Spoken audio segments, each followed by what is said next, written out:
Nigel Reo-Coker, thank you very much for joining us on the Soccer and Podcast.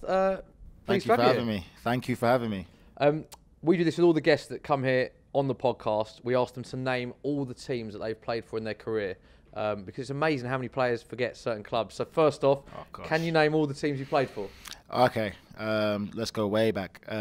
Wimbledon, MK Dons, West Ham, Aston Villa, Bolton Wanderers, Ipswich, Vancouver Whitecaps, Chivas, Montreal Impact, IK Start, and MK Dons. Correct. Yes. So all of those clubs, a lot of clubs, and we'll get on to a lot of different cultures, countries you played in as well. Yeah. Which clubs do you look back on and think that's where I was happiest? I wouldn't say there's a specific club that I would say that's where I was happiest. It's just there's positives and negatives from all clubs. I think one of my probably proudest clubs to come through is Wimbledon, because at that time football wasn't really at this level where you get the exposure and everything. That's when football just started to gradually grow. And from coming from that club, the best thing I always felt was that family atmosphere. We always used to speak to the older players going way back. You're talking like the likes of Kenny Cunningham, Michael Hughes, Andy Roberts, and Robbie Earle, Carl Lieben, all those type of players. So they used to give you a lot of help as a youngster. I think that was the great generation where they used to help the younger players coming through. I enjoyed my time there, and then luckily it was kind of a very similar atmosphere at West Ham as well. What made West Ham unique was the different personalities we had there. We had so many characters. You had Teddy Sheringham, Yossi Benayoun, Sean Newton, Anton Ferdinand, Marlon Harewood, Bobby Zamora, myself, James Collins, Danny Gabadon, Thomas Repka. There was a lot of personality in that dressing room. You must have some stories from those. There's some stories. There's some stories. Listen, I'll be honest with you. There was probably the year we were very successful. I think we were successful because we spent a lot of time bonding as a team off the field. Okay. I think every week, generally, we'll be out Friday. Most of the boys, probably I'd say half of the team will be out, like 7 or 8 of them will be out on not Friday, sorry. That's a lie. Not Friday. Never a Friday. Let's just get that out of the way. It was never a Friday. That was a mistake. No, generally, a lot of the boys will be out on a Sunday, Monday, Tuesday, and Wednesday. Really? Yeah, wow. Like that year we did really well. I'm being honest with you. There was 7 or 8 of the boys would be out throughout that whole week. Wow. We'll come on to West Ham briefly, but we'll start with Wimbledon. Back then, I imagine the youth team was quite integrated with the first team. There's a lot of talk now that youth team academies are very, very separated from the first team. Were you, as a youngster growing up through the Wimbledon Academy, were you in touch with the first team players a lot, cleaning boots, that sort of thing? Yeah, definitely. We were integrated with them a lot. And I think that's the best way to have it. You give these youngsters a bit of a dream of that's where it's at. That's where I'm trying to get to. Seeing the first team players, interacting with them and talking to them, because that's where you should want to finish. That's where you want to be, in the first team. I think that made a big difference. I think that made you, as in our generation, have that hunger to really make it. The integration now is definitely missing. It's become a lot more kind of individual. This is the first team and the academy's there and that's it. You think that's a bad thing? I don't agree to it. I think it is a bad thing. I think that these younger kids should interact with first team players, and first team players should give them advice and help them, and help them to educate them to understand the game, but also let them know it's good to have a personality. When you have a character and a personality, that's what's going to make you be the difference from being a good player to a top player.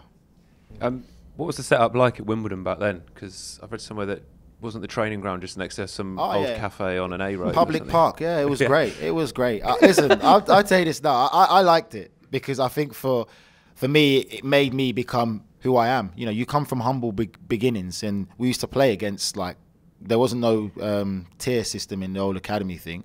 So we used to play against Arsenal, Tottenham, all these teams, and I loved it. Yeah. And we're from Wimbledon, we're not the big club. We've got a small fan base, and our training grounds off a public park, but you really learn from that humble beginnings. And when you work hard to come from not having the best facilities and you get to the top to have amazing facilities, you appreciate it more. So then if you ever fall from the top to go back to another level, you already know what it's like to be at that level. So when we used to grow up and play certain teams, then you look at the young guys who are coming through, the likes of Arsenal and Tottenham. So they've already come at the highest academy system, well, not academy, the highest club with the best facilities and great stuff, when they drop to the lower levels, to Championship and League One kind of levels, they struggle. Because all they know and all they've been used to is getting the best of the best and playing on perfect pitches and playing in that. So they struggle and they fade away because they don't know what it's like to, you know, come from the bottom. So when you come from the bottom and work your way to the top, I think it's kind of, you appreciate a lot more. Interesting. Were you a Wimbledon fan as a kid? Who was your team growing up? As a kid, I actually was a Liverpool fan. Were you? I was a Liverpool fan. And then as you get older and you start playing, and you know, when you get in an apprenticeship or you start playing, I started playing for Wimbledon as a youngster. They kind of start telling you, yeah, no football shirts now. You know, really? You're a Wimbledon player, you have to embrace the club and everything like that. So, yeah. Were that period of time as well, dressing room pranks, were they quite brutal in that? Because obviously Wimbledon was famous for the crazy gang. I know that was a bit before your time, but there was some stuff that happened in the training. Anything you can tell us? Generally in Wimbledon, when it was someone's birthday in the youth team days, there was 1 or 2 players that we used to get, and we literally would strip them and then strap them onto the medical bed. So there was one player, we strapped him on the medical bed, we put him down and literally got the inch tape and the thingy tape and literally strapped him like a mummy on the medical bed, and he couldn't move, and we used to get like the massage oil, pour it all over his hair, talcum powder and just all sorts. And then there was a little river by the training ground as well where one player got stripped and thrown in there for his birthday. Happy birthday. And there's a few things that used to happen in the shower which I probably can't share, okay, but yeah, don't share that. Let's just say you got to be careful of shower gels that you use in the shower because it was bad like that. I think I know where he's going. It was, yeah. So there's some incidents like that, but yeah, it was different times. But it would be very unacceptable now if it happened in this day and age. Like, unacceptable, but laughing at the same time. So why did you move from Wimbledon to West Ham then? How did that move come about? Because you were obviously loving life at Wimbledon. Was it just a bigger opportunity, bigger club, as simple as that? Nah, there was different things that happened because obviously Wimbledon went into administration. Then there was the whole thing about relocating to MK Dons. And at that time, we were young players. And the one thing that happened with me before that was when the club went into administration, the administrator that came in to run the club agreed to sell me to Portsmouth, to Harry Redknapp. So by that time I was excited, wow, I'm going to play for Harry Redknapp, Portsmouth, Premier League team. Couldn't believe it. Went down there, signed the paperwork, everything was ready. Then someone else contacted the administrator and let him become more aware of who I was apparently, and they could get a lot more for me if they kept on to me. So then obviously him being a numbers guy didn't have a clue, so he's like, okay, no, pull the plug on the deal. And there was a little bit thing of obviously taking them to court or whatever it is to sort it out, but it never happened. I stayed there, and then I made the transition to becoming MK Dons when we were playing at the hockey stadium. So you've gone from playing at Selhurst Park to playing to a makeshift hockey stadium while the stadium was being built. I think I played maybe 6 or 7 games there, and then from then that's when I went on to West Ham. What was it like? Because I remember that vividly, like Wimbledon, the administration, then the MK Dons. It was such a unique situation. You don't really get that with a lot of football clubs, the admin, and then there's the AFC Wimbledon, the MK Dons thing. As a player for Wimbledon, were you a bit like, what on earth is going on here? I think we were really too young to really fully understand or take it on board, the magnitude and how significant this is and what a massive change this is for British football, because, since then, obviously, rules have been made now where it's completely not allowed now. So for us, we were just young kids at the time, and there wasn't so much scrutiny in football. The fans started to come back more into stadium to watch it, and obviously Sky was taking off even bigger now. So remember Monday Night Football and things like that. But for us, we were just happy to be professional football players. So we weren't really paying attention to it. We were employed and we just wanted to continue to play. It was just such a love for the game. So it didn't affect your performances at all? There wasn't any like, oh, we were playing for Wimbledon, but now we're playing for a different team? And no, I think for us, like I said, it's the dream of making as a professional. So remember, we've seen these first team guys, so from watching them young, and then now we're at that level and we want to stay as high level as possible. So for us, all we could do is just play football. We're still young, learning about life and just enjoy being a professional footballer. But for the right reasons, it's just to play. Being a professional football was it for us, and that was it. When you went to West Ham, I always think of Nigel Reo-Coker. The first thing I think of is captain.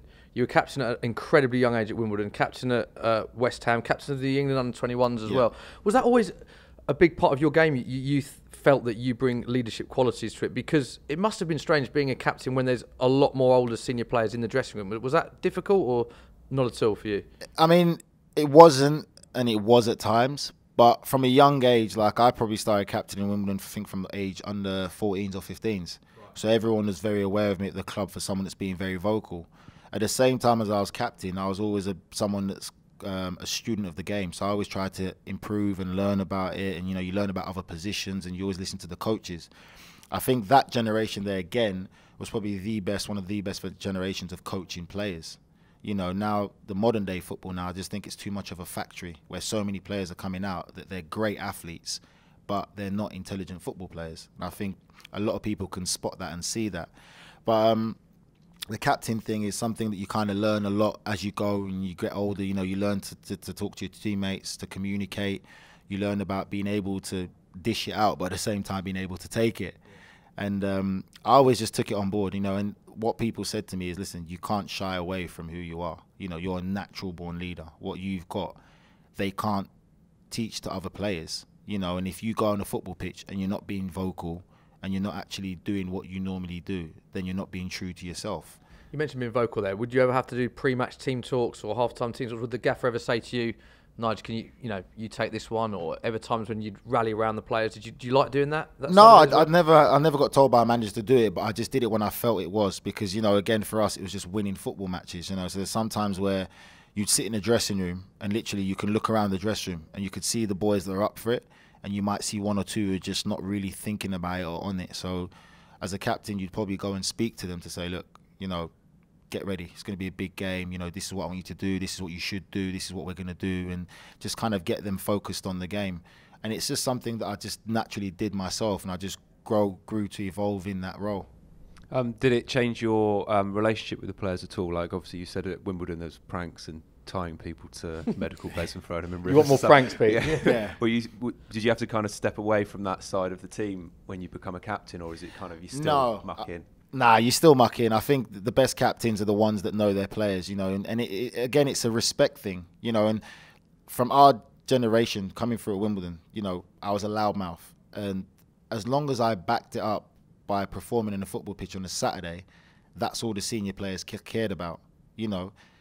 They'll judge you on that aspect. You can be a loudmouth, but make sure you back it up. And I think that's why I got a lot of respect when I was younger coming through, because they knew I had a bit of a mouth on me, but at the same time I was backing up with performances for the team and doing my job and doing what I was supposed to be doing. So that's why I never really had no issues, and you kind of learn to get along with everyone and respect other people's decisions and stuff like that. And again, that's why I said even West Ham was a unique situation with the amount of different personalities we had in that dressing room, but we always still fought for each other and performed on a Saturday. So you talk about West Ham there. You said earlier that a big part of that was the camaraderie, was the togetherness of the squad.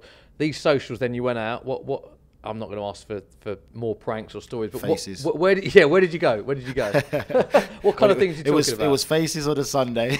Right. You can find the whole West Ham team there. What was the other place? Funky Buddha on a Tuesday was the other place we used to go to. Wednesday, where was Wednesday? Sometimes could have been China Whites and so stuff you're talking, like that. These are all clubs and bars. You're not talking going temping bowling on Laser Quest here. Oh no. These are clubs and bars. Like, I'm not ashamed to say it. This is what happened, and that's what it was. And I do believe that even in this day and age, sometimes I think that teams mixing together and being sociable plays a big part in having a successful team. You're not going to go out there and drink yourself silly like back in the day, but I think socialising is very important to have a successful team. So the manager was all right with you guys going out, or did he not? Really? The manager didn't really know, but he knew obviously the boys were very socially active, but all he cared about is performing on a Saturday, and that's that's what it was. That's what it's judged on. Because back in them days, you didn't have to worry about the scrutiny of Twitter, Instagram, and those type of things. So you could kind of live your life how you wanted to, but perform on a Saturday. You got to two. It was back-to-back playoff finals, West Ham, wasn't it? Lost the first one and then won the next one. Didn't play the first one. Didn't play the first one. No, fair enough. Was that your career highlight?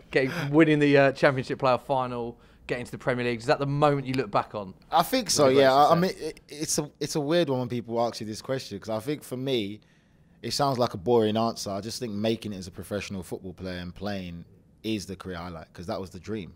Not everyone gets to make it. I think a lot of people don't realise how hard it is to make it. And even when you make it, it's staying there at least and being relevant for 3 or 4 years. That's really hard. But, that was a fantastic achievement to get promoted. And, even before I went to West Ham, there was a slight chance that I was going to be bought by Everton.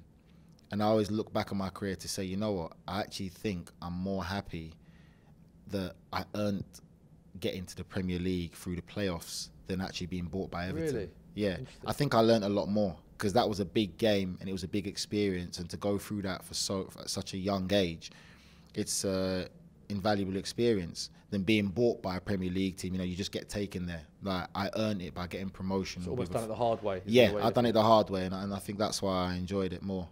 FA Cup final as well. Famous FA Cup final, Liverpool. That was Gerrard when he said he had cramp, didn't he? And he took a shot when if he said he hadn't had cramp, he would have dribbled round and might not have scored. Lost on penalties. West Ham were very unlucky in that final, weren't they?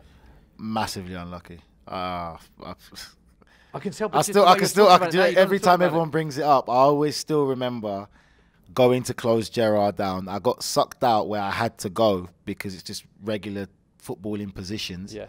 And I got sucked out, and then obviously the ball went to him. And then I always remember when he hit that ball, I always remember seeing the flight of the ball just go so smoothly, direct, and then just curve slightly out and go into the goal. Like, and I just looked at the time straight after. I'm just like, oh my, and that was it. But I think for me, still to this day, I think that's probably been one of the best and most entertaining cup finals of the FA Cup. I think that was one of the true magic FA Cup finals. You know, I haven't been able to watch a final recently or years gone that I can say was truly a great one as good as that. Even for both sets of fans, but also for the neutral that watched that. Yeah. When he hit that, was that a sort of slow motion moment for you? It still plays in my mind now. It's slow motion. Yeah. Because for me, I can't lie and sit. I'm not lying. I was thinking about lifting the cup there, like, oh my God, I'm going to do it. I'm going to do it. And is that going through your mind when you're winning then? That's going when there's like a minute to go or so, you do start thinking it. You know, you shouldn't, but you do like, oh my God, I could be lifting the cup soon. And then that happens, it's like, oh my God. Yeah. Still though, you played an FA Cup final. As I say, many kids' dream is to play in an FA Cup final. Yeah. We'll move on. Your last ever game for West Ham was that famous win at Old Trafford, where a lot of people didn't give West Ham much hope then because that Man United team was, well, incredible, as a lot of Man United teams have been. What was that like? Last game for West Ham, Tevez. That was great. I mean, that period there, that's what I say about characters in the dressing room, and we had some serious characters. And even when Kirbishley took over, things weren't going that great. And it's about the boys policing the dressing room themselves. And what we did is we said, listen, you want us to play well, this is what we need to do. This is what we did when we were doing well. This is what we want to do as players. And he just said, all right, fine, go on, do it. And he gave us the freedom, and we started to do what we were doing when we were performing, you know, and we just kept it very simple in training. And then we just knew what it is. You know, we didn't want to get relegated, and we believed we wouldn't get relegated. And then we went on a crazy run in the last, I think, 10 games of the season. So he was quite hands-off then in the last sort of couple He of was. months? He was hands-off. Like, he gave the players responsibility, and we wanted the responsibility because we knew what made us tick. You know, we knew what made us successful. And that's sometimes where it comes to the individuality of managers being able to speak to players, because everyone's different. As much as it's a team game, you know, everyone has different personalities and different attributes, and you've got to treat everyone as individuals, not collectively all the time, because that way doesn't work all the time. So was it China White after that relegation a success, or was it? Do you know what? I can't even remember. Well? I think I left the country straight after that. I think I went straight to, I don't know, I went somewhere, but I left the country straight away. Must have partied a little bit. The team. Oh yeah, definitely. I mean, that was a great achievement, you know, because obviously before that, you know, they had the whole issue of when I first got to West Ham of how good a team they had. They couldn't believe that they got relegated and stuff. And you're never too good to go down. You know, you're seeing it with all these big clubs. You're never too good to go down. So if you had to say one joker from that team, then, because I'm gathering there's a lot of characters. If you had to pick one person out as the joker, who's that? Zamora, yeah. Bobby Zamora. He was the one joker. Really? Yeah, Zamo. He's such a great lad. Because we've done stuff with Bobby. He's a lovely fella, isn't he? He's a lovely fella. Trust me, he's different in the dressing room. Zamo's funny. Yeah. Okay. West Ham to Aston Villa. Where was that decision with you? Because obviously, captain for West Ham for a while, you had success there. What were the sort of reasons behind that move? It was difficult. I think that was a time when I think the Norwegians owned West Ham at that time, innit? And that's when they started to change and do different things, and they didn't really stand by me with the whole things in the press, the negative stuff in the press. You know, as a player, like, I think when things were going wrong at West Ham, they were blaming me, and they were like, you know, it's all his fault. He doesn't want to be here no more. And I'm looking at this, I'm like, I think at the time I was like 21, 22, and I'm like, wait, you're saying that I'm the guy that's leading men in this team that are 35. I think Teddy was like 35, 39-year-olds and stuff. You think they're listening to me at 21 years old, 22. So I had a lot that was on my plate. I didn't feel that, they really supported me that much. I'm not crying over spilt milk, but it was what it was, and I could tell also, and it wasn't really so much the fans, but from up above that they didn't really want me there, and that's what it is. The rest, everything fell into place. How does that make you feel as a player? Because as fans, we don't know what's going on inside a dressing room, and it's very easy for someone to become a scapegoat when they're not one. So how does that make you feel as a player if you're getting all this unwanted criticism and the club aren't standing by? Did that hurt you quite a bit? It's tough. It does hurt you. It hurts you a lot, and especially at that young age, because you don't have a family of your own. You don't have kids. You didn't have a wife or anything like that, and all you did was eat, breathe, and sleep football. And you always play to the best of your ability. So when the club that you've given so much to, of yourself, start turning against you, and you see it everywhere in the press and everything, and stories were made up. I remember one story was, one time when I got substituted, apparently I threw the captain's armband on the floor. And clearly that never happened, but they ran with it in the press. Then there was obviously no way to defend yourself. And I actually got helped out by a friend of mine who used to work for Sky at the time, Andy Burton, who actually ran the video clip on Sky where you see I clearly hand over the armband to Hayden Mullins when he came on. But it was already written in the papers. I threw it on the floor. I didn't want to be there. I received death threat letters to the training ground. And I remember one game that I still laugh about it now with Emil Heskey. We played Wigan, and then I think the West Ham fans were singing break his leg about me, and I was their captain, and they were singing for my legs to be broken. So when you go through these things, it does make you stronger, especially at a club like West Ham. And I always believe if you could play for West Ham, you could play for any club. Okay. Villa, on to lighter notes then. Initiation. Was that a time when you had to do initiation? No, actually, I think I sang, On my first trip, I had to stand on a chair and sing, and I sang Temptations, My Girl. Did you? Yeah. Tune. Martin O'Neill made people sing, so I sang Temptations, My Girl on the first trip, standing on a table. How did that go down? It was all right. I had great vocals at the time. Can't say I've got them anymore. There's no way that you're going to do it for us now? No chance. He asks that every time and no one ever chance. does it. I got sunshine. Yeah, see, that's what you get. It's all right. That's all right, Ryan Mason, Ryan Mason's Only Fools and Horses, wasn't it? All sorts, yeah. What was Martin O'Neill like? He was an old school manager. Right. I think he learned a lot under Brian Clough, and then that was a different generation. Yeah. That was the generation where basically you could literally go in the dressing room and say what you want and put everyone under the same category and same brush. And that was it's probably not right to say, but that was kind of like the men's generation of football, where they were told a certain thing and they just got on with it. So he was an interesting character, and he was unique in his management style. We spoke to Tony Cottee the other day, which is an episode that's coming up after this one. And he obviously played under Martin O'Neill at Leicester, didn't he? And he said he had quite an interesting approach to players that weren't potentially of use to him in the next game. So if you were injured, he wouldn't even speak to you. He would just blank you in the hallway. Did you ever experience anything like that with him? Yeah, he was a very tough manager. And like I said, he's from that old school generation. He's no nonsense approach kind of thing. And he had these players, the ones that he wanted to keep motivated, and he had his style, and that's the way he was. And when you play for him, you learn this really quickly: win or draw at the minimum. Because if you didn't win, or if you don't draw, that next week of training, it's not going to be a nice place to be. It was that realistic, and it was that kind of fear that it worked well with the team, where the boys literally got it just from maybe one or two bad results where I don't want to be in this kind of atmosphere, so let's at least get a win or a draw. And that's how most of my time at Villa was like. So the training after a loss, would that be, is it because 1v1s? Oh, okay, so it's like 1v1s. yeah. You might not have played, but you feel that you did play and it was your mistake. But it was very intense and very tough week. He was passionate about football, and I guess that was his way of showing his passion. That's how he believed, and that was from like I said, the Brian Clough era and stuff, and that's what he truly believed in. And it was that kind of way where you, as players, we knew like you just had to win or draw. Like, and you had your first taste of European football as well at Villa as well, the UEFA Cup. Actually, back it was West Ham first. Oh, when you we had did West the Ham, UEFA, right, okay. yeah, and it wasn't really a good experience either. Right. Yeah, we didn't do too well away in Italy. Yeah, we lost to Palermo, home and away. That was Oh, it she wasn't- calls you Palermo, and then Villa we did it at Villa as well, which was.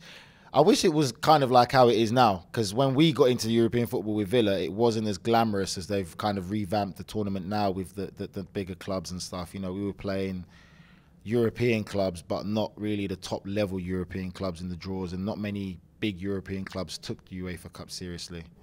Yeah, it's interesting, isn't it? It has like the Europa It's League. really been Do you revamped think that's now. because the Champions League clubs drop into the Europa League that it's given it that Yeah, it's bit giving more it that credibility? bit more credibility, and then obviously the winner of that goes into Champions Yeah. League.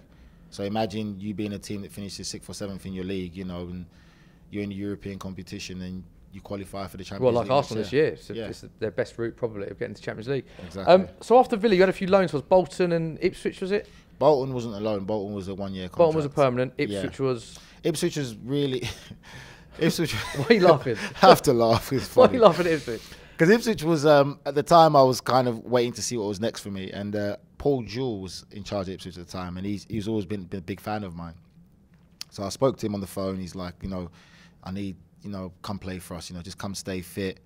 You know, it's a different generation. You know, you can offer us a lot.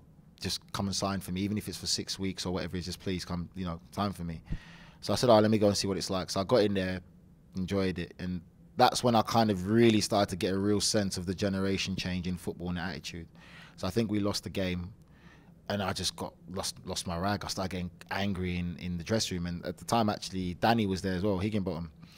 So then that's when we started discussing about what it was like from the older generation to now. You got some of these young players coming through, and it just looked like there wasn't that passion there, that commitment, and they just didn't really care. So I got so angry that I started shouting. And you know, you get so angry sometimes, you start shouting and your voice just gets all squeaky. And I got squeaky to the point where I nearly started to cry because I was just so enraged. Yeah. So after I'd done it, I'm like, oh my God, these guys must think I'm an absolute because I got squeaky voice, nearly crying. And then anyway, 2 games later, Paul Jewell just said, no, I can't do this no more. And then he left. So I'm just like, wait a minute. I just came and signed there because of you. Yeah. And then now you've just had enough and just left me here.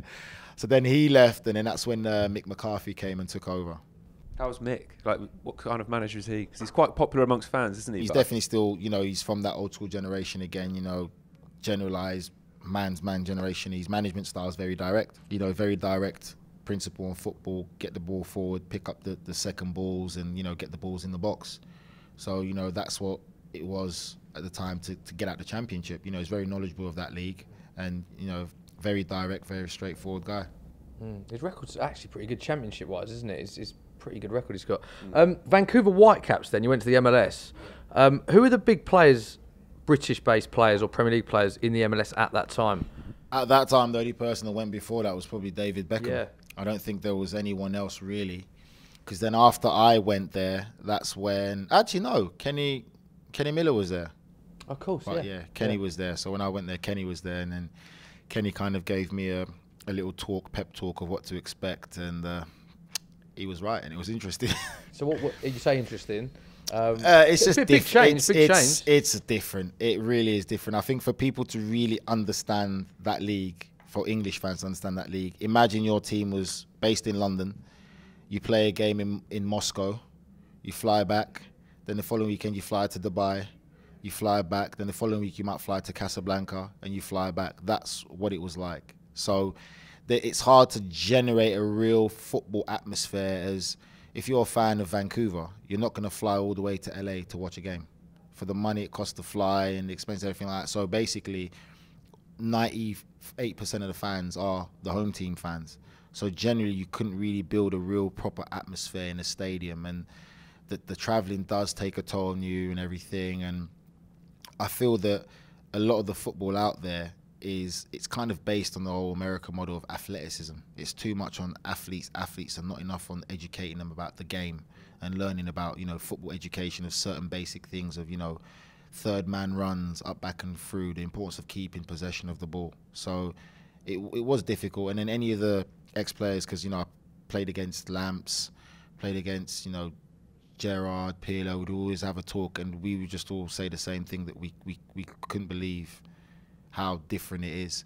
And one thing that happened there that was really good was Thierry. I bumped into Thierry one time. We were playing in LA and he was just about to leave. We sat in the hotel lobby and we started talking, and we just couldn't believe how things run over there and what certain things were going on, where it wasn't too much of a big negative, but it just didn't make sense for us as football fans and, like, you know, passionate about the game. So I would say all these young kids would be in the gym every morning. They couldn't wait to be in the gym, pumping weights, doing all these type of new exercises. And you look at them, you're like, you struggle to pass a ball 5 yards or to see a pass. Why are you not out in the training pitch early first with a football and learning to become best friends with a football? And me and Thierry and myself would have the same discussion where we couldn't believe how gym orientated these kids are, but they're not out on a football pitch working on their touch, working on keeping the ball, and just working on football specific things and how they expect to get better.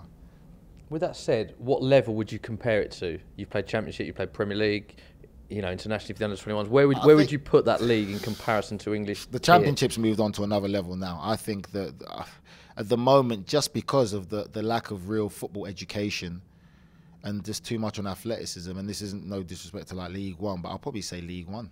Would you? MLS League One? Yeah, because there isn't that many great teams, full great teams that will come in and be successful. You know, you speak to a lot of the European players that have gone over there, they will all say the same thing, you know, and it's not me being disrespectful to the league or the players there, but the reality of it is there's a lot of different lack of football education over there that's missing. And, you know, Jose Mourinho famously said it when he went there 3 years ago or 4 years ago when he was at Chelsea, and he said that for the MLS to get better, they need to get better coaches. And it's coaches who are going to be thinking of, you know, football-wise. There are one or two good teams who can, you know, pass the ball well, keep the ball well, and play a real good football way. But it's still that football education that's lacking, and, you know, the quality will come into play after that. It's like they've approached it from a business mindset rather than a sports mindset. You've hit the nail on there. You know, the MLS is modelled on the same model as the NBA, the NHL, you know, one governing body. And, you know, there's been a few players who've been traded and they've said that they feel like slaves, which, you know, if you get a phone call, you're with your family, yourself, you've got your kids, you get a phone call, by the way, we're trading you. There's no say, you have no say. That basically you got to uproot from LA and be ready to move to New York. Wow, yeah. Within, I think they give you maybe 4 or 5 days grace period or a week, so you've got to move and you've got to leave your family there, and then your family have to eventually get sorted out to go over there. So it's difficult. I don't think they've got the right aspect of what real football is like to the rest of the world. You know, it's kind of, they're trying to remodel it on the American way and how they see it. It's a business. Ever change then? Do you think that'll ever change? Do you ever think there'll be a They'll promotion relegation structure put into place? Or I don't think they will. I think it's just the American sport way, and it gets to a point where I've been in a team where we're losing games and there's no passion. Yeah. Because, okay, we might as well just lose now, because when we lose and finish bottom of the league, we get the first draft pick, and that's what it is. That there's no real goal or motivation, because even if they lose and finish bottom of the league, they know they're still going to be there for next season. So I just don't understand how you're going to get a competitive game or competitive product for the fans to enjoy when you've got this. And you can finish, I think it's like top 8 now going to the playoff system. So it doesn't matter if you win the league. You don't, oh yeah, East Coast champions, but why work hard all season to win the league and then you don't get nothing from it? And the team that finishes or just about makes the playoff spot 8th wins and becomes the MLS Cup champion. If I was in the team that had won the league and lost to the team that finished 8th in the final of the playoffs, I'd be fuming, because it's like you said, you work hard all season. But that's my point. That's what I say. Like the Americans try. They not. I mean, listen, it's just their way, their model. They try to reinvent football, and a lot of the guys who own football clubs or soccer clubs in America are not soccer fans. These guys are businessmen. They built businesses. The Atlanta franchise is owned by the guy who owns the Atlanta Falcons. He's an American football fan. It's just something for fans to do. I think they've got 74,000 fans going in there to watch, you know, MLS soccer game, which is great, but he's not going to sit and admit to say he was a big soccer fan. So you went to Chivas, is that right? Chivas, yes. Chivas, which now doesn't exist, does it? Folded. Folded. So again, you're in a unique situation where you've been part of the Wimbledon team that then doesn't exist or change. When I got there, it didn't even affect me. You know, you heard all the rumours already. Oh yeah, they're going to become a new club, but they don't know yet when it's going to happen. This, and I'm just like, you know what? Let me just enjoy my time in California and just play football. And that was it. It literally was just, I couldn't be bothered to think about it and wasn't going to think about it. So I just play the games and just enjoy my time in California. Because it's crazy though. Some of the players must be thinking, I'm playing for a club in the MLS that the next season doesn't exist. You have no power. And then what they did is they put you in this, they call it the draft, where basically, because the club's folded, all the players are up in the draft, and then different clubs pick you again. So again, you're thinking the next year you can go anywhere, like without your say-so. There's 2 videos we watched this morning on YouTube from your time at Vancouver. Yes, there Oh, God. One is a fantastic tackle on Sam Cronin right in front of the referee. Oh, that was, yeah. I've actually, you know what, it's sad, my friend sent me this, right? They did a picture of it. Yeah. You know when they break it down? Yeah. I've actually got that picture on my phone of Have him you? literally flipping. Yeah, let me see if I can get it. It's funny. It was a such a great good tackle. tackle. You It was an so, old yeah. school solid tackle. Yeah, you but did. We slowed it down. You did actually make contact with the ball, to be fair. There's a lot of people that was upset about it though, but it's like it's listen, I just came from England at the time and that was what was called a tackle, and it was just so funny. He probably didn't find it funny at the time, but Referee just waves it off though, doesn't he? Yeah. He thinks it's fine. you see it. We're now looking at, so Nigel Reo-Coker's got what these are screen grabs of the incident, but sort of like play-by-play of the opposing player doing a flip. He does a 180 flip. Cronin the first one is Cronin kind of in midair, flying. Then it's him falling down onto his back, and then it's him just in a crumpled heap. I think he didn't get up for a while either though, innit? So yeah. The ref stood right there, isn't he? Mate, it was great. Yeah. Oh yeah, so the other video we watched was of you cooking a speciality dish, teaching the Vancouver fans how to cook. See, this is the difference with over there compared to England. Like over there, straight away, as young as the league is, they're so keen with the fans as well. They're so keen on this whole social media thing. So it's all done for social media. If I was in England, I would never have done that. Right. But it's just because over there, they're just so keen for the fans to have a bit of a relation, feel close to the players. I don't mind that, but it's just not me. It's not the generation I came in. I'm a footballer. Judgment's a footballer. My private life is my private life. Do you remember what you cooked on the? It was lemon chicken, I believe. Lemon chicken. At the beginning of it, so I think that you've got like 6 or 7 bits of chicken in there. Yeah. So probably feed 4 people, maybe 4 or 5 people. 6 or 7? Nah. 6 or 7 chicken, probably 2. 2 people. Yeah, you put in 7 onions. Yeah, it's lemon chicken. 7 onions. Listen, I'm telling you, it's lemon chicken. Don't let the onions fool you, because when you add the lemon juice and the vinegar and a little bit of mustard and stuff, you don't really taste the onions that much. So there's a bit of mustard in there as well. Yeah, a little bit of mustard. That wasn't in the video because I was going to try and make it tonight. Yeah. Try and make it tonight. See if Tesco up the road's got 7 big onions in stock. Is that your speciality dish? It's a dish my wife loves. Right. And a friend of mine taught me how to cook it, so my wife loves it. So yeah, cool. It's easy to do as well. It's not too hard. After Chivas folded, did you go straight to Norway from there? So you moved from California went to Montreal. Norway? Ah, okay. Montreal Impact. And then I played there. I went there when they qualified for the North and Central Champions League. And that year we played in the Champions League final. We played in the famous Aztec Arena with Maradona, Hand of God. Played Club America, Mexican team, 110,000. That was absolutely amazing. And then we played the second leg at home to Montreal in the Olympic Stadium in front of 60,000. And we lost, I think, maybe 2-1 or 3-1, but it was really close. Yeah. It was a great experience. So 110,000 must be the most people you've ever played in front of. Yes, because before that, I think it was the Millennium Stadium in Cardiff. And playoff final. And then Wembley's 90, isn't it? Yeah, Wembley's 90, Yeah. And then, so 110,000 is the biggest, and especially in Mexico, and them fans. And that's 110,000 passionate fans, vocal, chanting, Yeah. Club America is supposed to be the Manchester United of Mexican football. They're the big powerhouse. They've got the money and everything, and it was amazing, man. It was a fantastic atmosphere. There's got to be a difference in style between Mexican completely. club team and Canadian. Completely. Funny enough, right? Completely going off it. Mexican football style is kind of unique to how Pep Guardiola has his Man City team playing. A lot of people don't know that when Pep was doing his coaching or stuff, he actually went and spent time in Mexico. And my first taste of this whole thing of, goalkeepers being an extra player, I remember we played a pre-season tournament at Aston Villa. We went and played Porto, Juventus. We won the tournament in the end, but we played a Mexican team. The best player on that Mexican team was the goalkeeper. Really? So when we lined up for the game, typical, English, we were like, oh, look at these guys, they're all 5 foot something. Oh, we're going to steamroll these guys, like physicality. They were like the Red Arrows. We could not get near them. They literally just bop, bop, bop, bop. And it was just literally in the middle of it. We couldn't get near them. They were so good with the ball technically, and they went right down the middle of us. But they used their goalkeeper.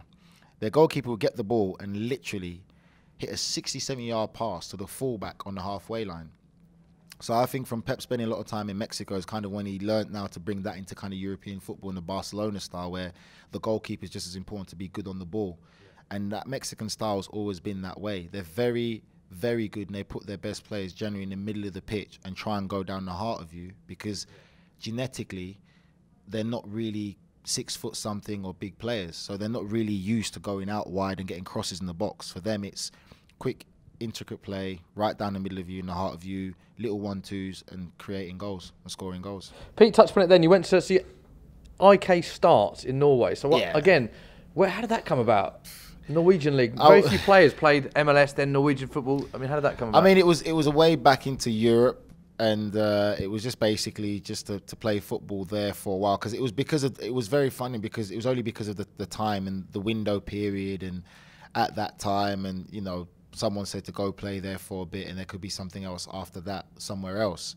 So that's kind of the only reason why I did it, and again, excuse me, it's just the experience thing for me. Norwegian football, they love British football, they love English football.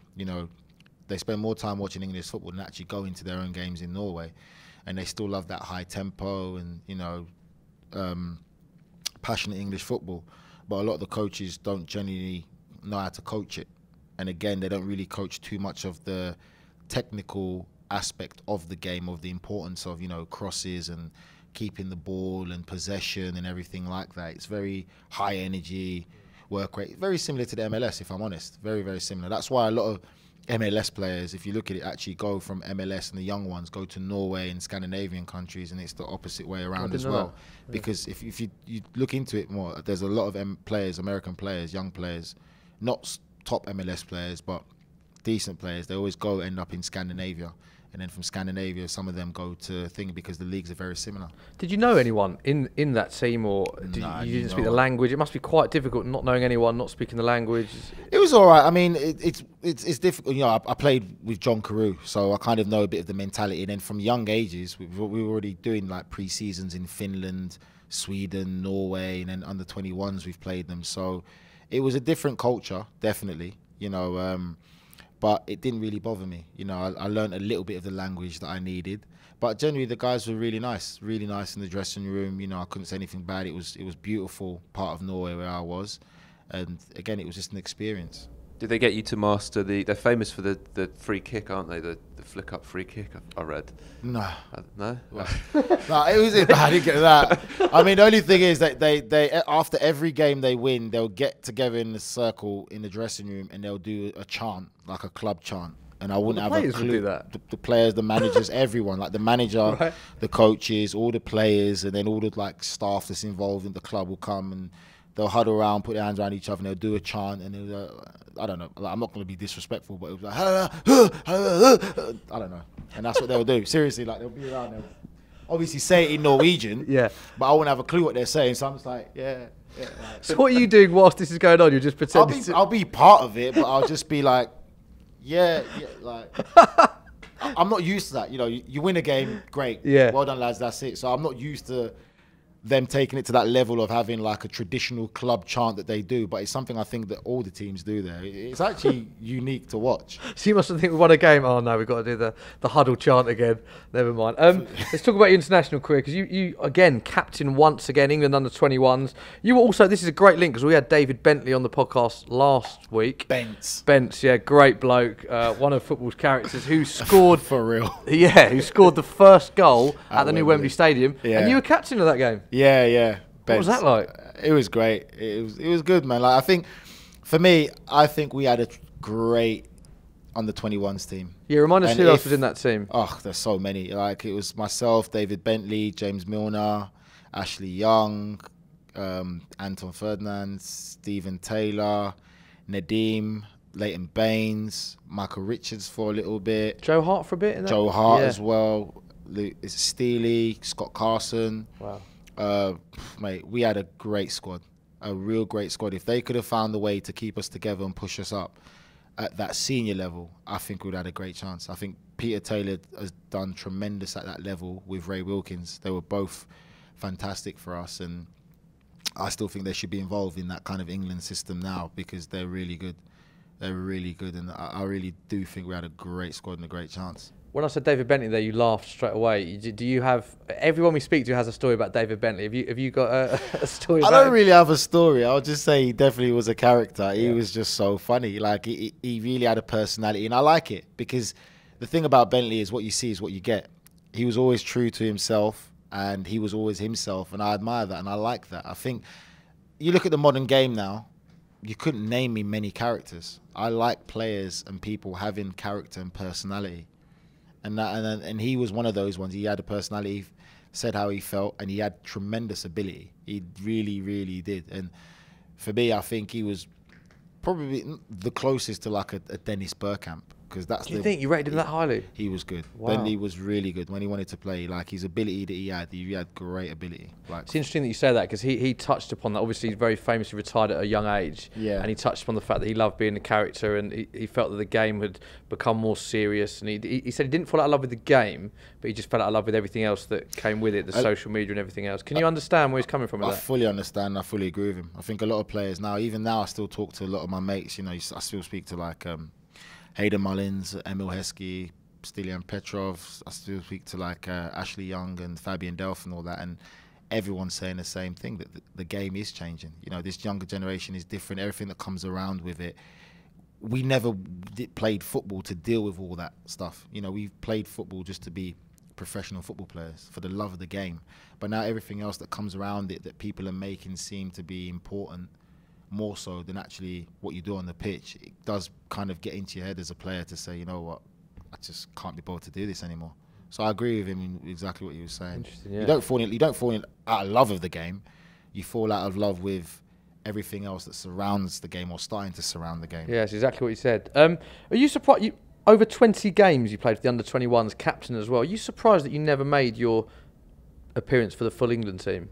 For the seniors, is that one thing you look back on with a bit of shade of disappointment? Not really, because I don't know. Some people might say it's wrong, but I knew and I know that I had the ability to play at that level. You know, so I knew that even if I ever got my England cap, that I wasn't going to let myself down. That I was good enough to play.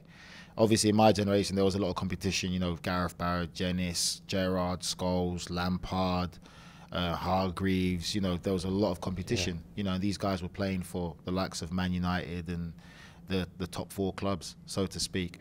I did get called up to the standby World Cup squad on the Sven-Goran Eriksson. The standby player? It was great experience because I didn't expect it. You know, I didn't expect it. So for me, it was fantastic to be involved in it. And I was supposed to play in like a England B game kind of thing. And I had an issue with my back and I had to get pulled out. And then since then, that's when obviously I've never really been in around it. I remember that Phil Neville then replaced you, didn't he, as the standby player? Is that right for the? I'm not too sure he replaced me, but yeah, 2006, I think so. Wasn't it? Yeah.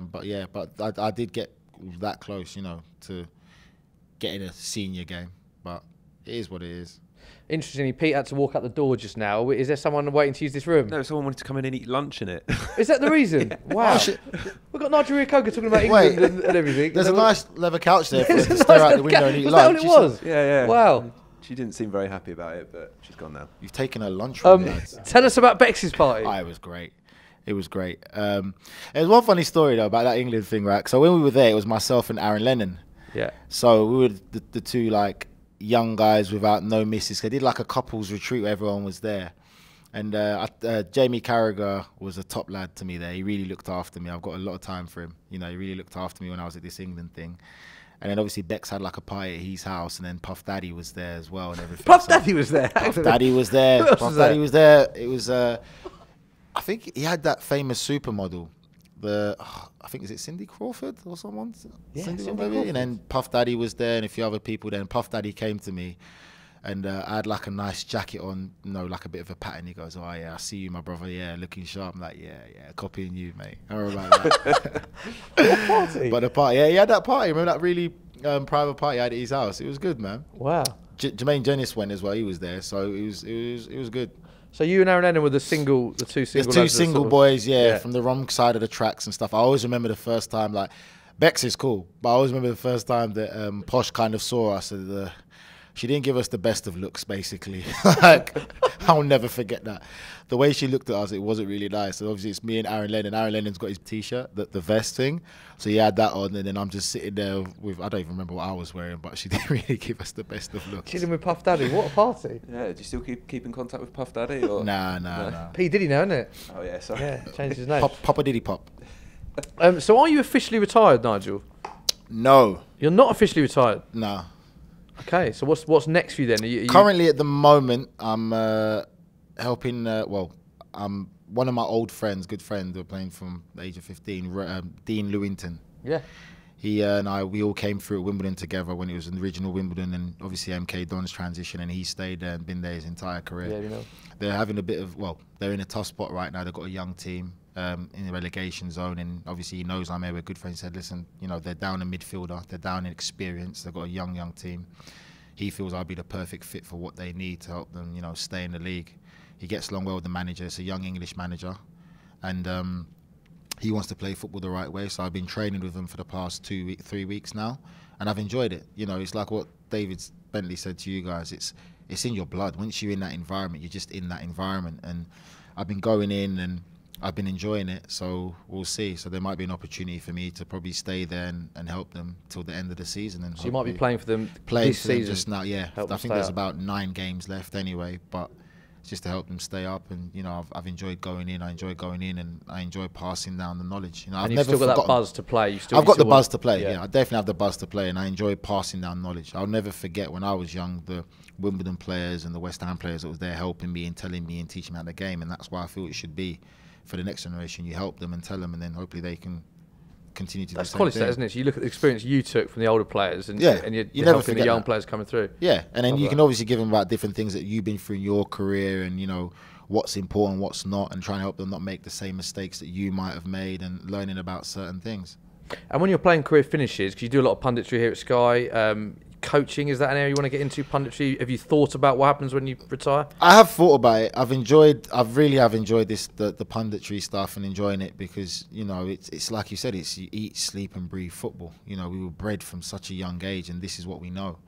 A lot of people have complimented me to say that they think I should get into coaching, and even being at MK Dons for this past week, the young boys like, when are you going to sign? Are you signing? Are you signing every day? Like they kind of want me to sign. And I haven't done anything different than I've been doing from when I was young. As soon as I go in there, I just be myself. I talk to them. I always believe in socializing, whether it's your workplace, an office job, or, in the football dressing room. You need to socialize with your colleagues. You need to know about them, what they're like and stuff like that, because at the end of the day, when you're in a football pitch, they're going to be the one that backs you. So if you make a mistake, it's going to be him that can help you get out of that mistake. So you need to have him on side. So I've enjoyed that, and I think that's so important, and that's how I've been since I've been back. And I've tried to get this younger generation to let them know, look, it's okay to have a personality. Let your personality out. And I've told them very bluntly to say, you need to let your personality out. To get to that next level, you need to show. If you're not enjoying yourself outside your life, it's going to be hard for you to play and perform at that high level in your footballing life, and that's what I've gone and done so far. And so far, they've got 2 great results. They've got 2 massively needed wins. They've got a big game this weekend and another game on Thursday. So they're on the right track, and it's only just by me being there. And the manager's pulled me aside and said, look, there's no coincidence that since you've come in that we've won 2 games. It's just personality and being there, and it's just encouraging people to get out of this modern robotic age of football. I like characters. I like characters because if I was young and now I'm sitting there, I wish Diego Costa was still playing, because I would actually, it would spare me so much more to want to become a professional just to play against him. Yeah. Just to go up against him and just to kick him and to see what he does, just go back and forth. Like, it's crazy. It's like that, but that's what you want, because in my days, you growing up, like, you wanted to play against Vieira, you wanted to play against Keane. I bet. They were the best. They were the king of the castle. So you wanted to kick them and see what they say. You know, you enjoyed playing against Scholes. You enjoyed playing against Gerrard and Essien. You know, the top of the tree. You want to play against them and test them and make sure they remember your name. You know, that you get the respect football-wise. It's interesting, isn't it? Use the robotic, exact word that Bentley uses as well. Exact word. It's becoming really robotic now, and that's the sad thing. I think for the fans, it's hard to stay tuned. And even now, like, I speak to random people that I've known throughout my career to help get like tickets for games and stuff. We become good friends, and a lot of them don't watch football as much now. They just feel that there's a lack of character and personality now, and it's becoming very robotic. Like, everyone's an unbelievable athlete, but there ain't that many tremendous, actually good football players, and there ain't many that fans can identify with to say, yeah, we like him. You know, he's got a bit of edge or personality. Like, at the moment, probably Troy Deeney's one of the characters in football. You know, he's not scared to say what he wants to say. He gets on with it, and if he's wrong, he takes it on the chin. But he's actually got a bit about him where it makes you want to watch. But there's not that many you can identify to say, you know, apart from obviously Man City, because they're playing tremendous football. But the characters are missing. If you could go back in time to the day you signed your first professional contract and say one thing to a young Nigel Reo-Coker, what would you say to him? Invest in Apple stocks. That's the best answer we've had so far. Invest in Apple stocks straight away. I mean, he's right, isn't he? Yeah. I mean, that's sound advice for anyone. I swear, I'm telling you, because that's when I remember when I signed my contract. I think that's when the first iPod came out, and I got it. And I remember the senior players. It was David Connolly and Neil Shipley. Like, what's that? I'm like, MP3 player. I thought I was a cool kid then, because they didn't know anything about Apple then. And then you just didn't realize how big Apple would be. So imagine what you could have got Apple stocks for back then. Wow. Imagine Neil Shipley using like an iPod Nano with this big bare ports. And it was the big white iPod that was probably that thick. I remember it. Big dial. The big and dial, I got that as soon, I think that was one of the first things I bought after I signed my pro contract. There you go, you heard it here Invest first. in If Apple. anyone out there invents a time machine, that's what you need to go back and do.